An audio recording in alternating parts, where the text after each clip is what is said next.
Now, fostering an inclusive society for all, particularly in supporting children with autism and helping them to develop to their full potential, is important.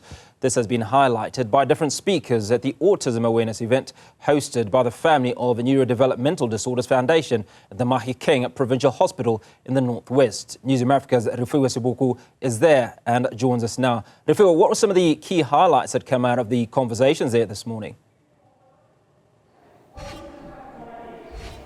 One of the key highlights and even, experiences that were shared by parents raising children with autism, is there some sort of similarities that they have been sharing in terms of, the challenges that they are faced with, the symptoms that they picked up, but also what was initially lack of support from their families, including communities, but how events like this awareness event, it will help to fostering engagement and communications that seeks to help and also inform the nation about autism. Let me speak to Dr. Leo, the parents that have been sharing their experience here, or referring to how Dr. Leo is the one that diagnosed and was able to assist them with their children. Dr. Leo, thank you so much and welcome to Newzroom Afrika. Maybe let's start with helping us understanding what autism is and some of the symptoms that parents, need to look out for at the early stages of their children.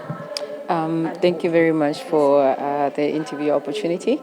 Autism is a neurodevelopmental condition that a child is born with. A lot of the times we try to have it diagnosed when the child is still young, but some of the symptoms, for instance, or presentation is a little bit missed by the parent.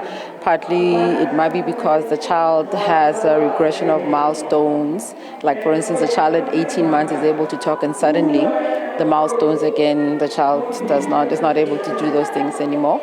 Or it could be that the child never achieves those milestones, those developmental milestones that all parents know are supposed to take place at different stages in a child's growth and development. So it affects the child's ability to communicate. So social interaction is quite a problem for people who are on the spectrum. It also does affect their ability to process senses. So, for instance, the child might need to be overstimulated so that they can get the same type of or same amount of stimulation as a child with just a normal sensory system. So, or they might need to be understimulated because they feel overwhelmed by sounds or some odors or even just some sensation. There is also an element of behavioral challenges. The child might have repetition of certain behaviors, especially when they feel overwhelmed, when they're overstimulated, when they just feel like socially they're being challenged and unable to communicate, and therefore they become frustrated. Unfortunately, a lot of the times what we call a tantrum, in our children, we call them meltdowns because they're simply responding to the overstimulation that they might be receiving from the immediate environment. So a lot of the times, obviously we have cultural and religious or spiritual beliefs that can delay the child being presented to the health system or to the educational system.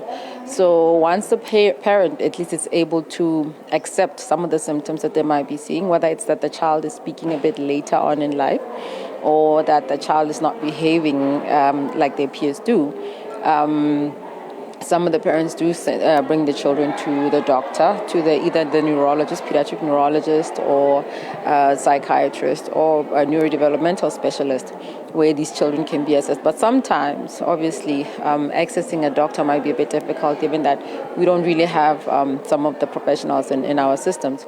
So they may go to an occupational therapist because they're worried that the child is not developing or motor development has been delayed for some reason.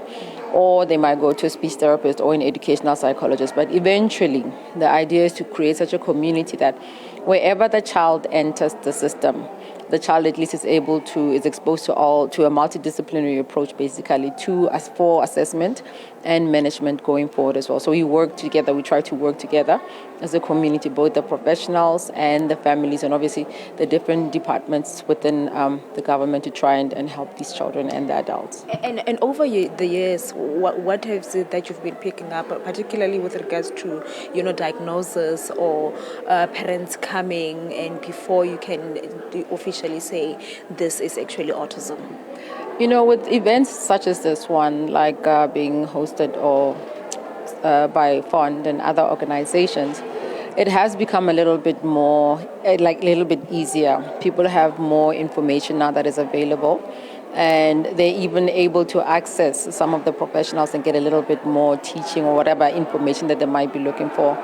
So over the years, I have noticed that now even the clinicians, my colleagues, are now picking up the signs, or they're seeing if something is kind of wrong, and now they're able to refer the children so that at least the assessments can be done and a diagnosis can be made. So I'm rather impressed that at least it looks like the government and also communities are seeing, as they remember some of the things that we say in these events, and they are able to advise others within the communities as well, or within their own families, and advise them to seek help as early as possible, because we always say early intervention really, really goes a long way in improving the quality of life for the child and the family as well. Thank you so much for your time, Dr. Tumelo Leo. Early intervention, it will help in improving the lives, of parents and the child as well. We'll be speaking to the parents in the next hour, crossing Hugo, just so that, we get a sense of parents and their experiences.